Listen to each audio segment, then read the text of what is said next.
जाली दस्तावेजों के आधार पर बिल्डर और किसान से 114 करोड़ रुपए की ठगी की गई।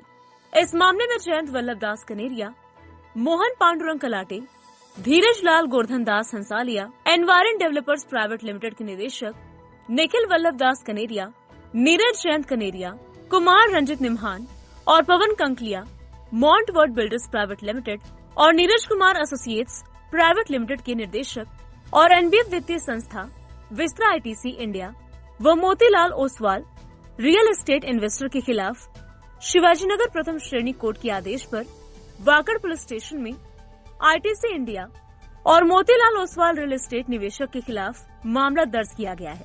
ऐसी जानकारी आज पत्रकार परिषद में रैंत विद्यार्थी परिषद के अध्यक्ष सूर्यकांत अर्जुन सरवदे, एडवोकेट सत्यजीत काकड़े, एडवोकेट किरण शिंदे और किसान के पुत्र स्वप्निल कलाटे ने दी है। इस मामले के मुख्य आरोपी जयंत कनेरिया ने अपने ही बेटे व भाई के नाम पर Mont Word builders private limited और Neeraj Kumar associates private limited, Environ developers private limited दो कंपनियों की स्थापना कर निर्देशक है। सर्वेक्षण संख्या 277 ने सर्वेक्षण संख्या 195/1 और 196/3 में पैनोरमा परियोजना के लिए 44 करोड़ 40 लाख रुपए और वेदांता परियोजना के लिए 12 करोड़ 30 लाख रुपए की परियोजना निधि जुटाने की परियोजना प्रस्ताव तैयार किया।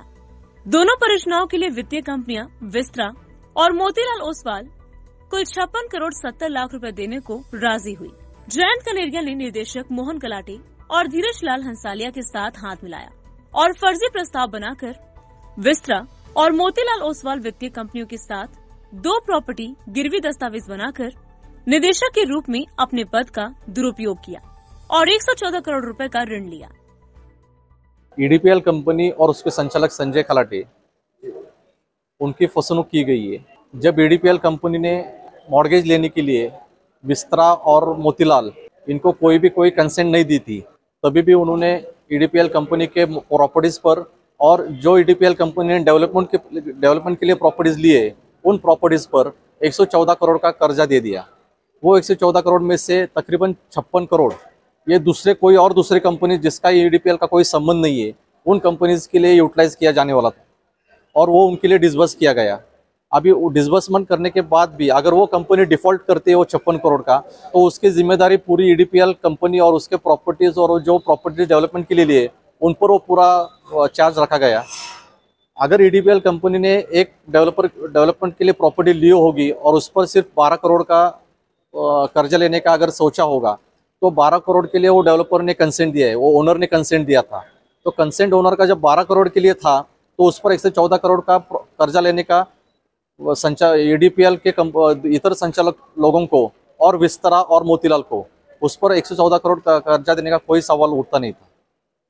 और इस तरह से विस्तारा और मोतीलाल उनके जो अधिकारी है उन्होंने भी ये देखना चाहिए था या जांच पड़ताल करनी चाहिए थी कि इसमें अगर डेवलपमेंट एग्रीमेंट में लिमिटेड राइट्स है तो आपने वो लिमिटेड राइट्स के बारे में पूछा है क्या? जब रेजोल्यूशन में भी लिमिटेड राइट्स है तो वो लिमिटेड राइट्स के बारे में पूछा है क्या? अगर वो राइट्स आपको 114 करोड़ का कर्जा देने का राइट्स देते नहीं है तो फिर किस बेसिस पर आपने 114 करोड़ रुपए दे दी? तो ये पूरी केस की तहकीकात होनी चाहिए। डिटेल इन्वेस्टिगेशन होने के बाद जो अधिकारी या जो लोग इसमें शामिल है उन सब पर कार्रवाई होनी चाहिए। Bureau report, VSRS news, Pune, Maharashtra.